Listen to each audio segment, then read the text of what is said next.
Hello and welcome to Wilderness Unfiltered. For this last week, we are doing collabo. Abolation. So today is Monday of the Passion Week, Monday of Holy Week, and today's reflection is titled "The Fragrance of Waste." Imagine that, fragrance of waste. So, Mary pours out expensive perfume on Jesus' feet. And the people there were like, you're wasting things. You're wasting things. Expensive. Yeah. You pour it out, it's waste. It's waste, of course. But there's something deeper, Abi. Yeah, sure.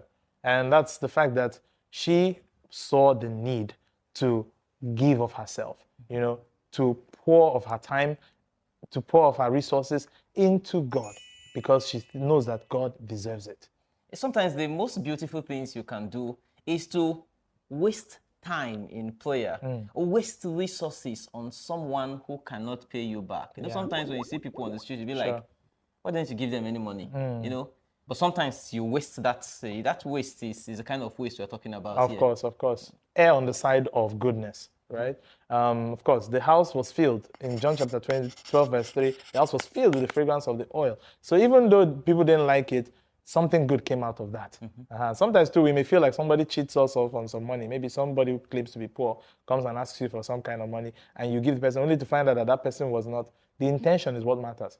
And you have done that for God, and God will reward you. I didn't realize it, actually, that the house was filled with the perfumed aroma. Yeah. Means that it was not really a waste. It wasn't a waste, of course. Because they were feeling the scent themselves. Whether they like it or not, they themselves have caught that. So when you put out those goodness out there that appear to be waste, the world becomes better. Of course. The fragrance of your goodness reaches to the people you never even expected to get to. Of course. And so things become better. Yes, so.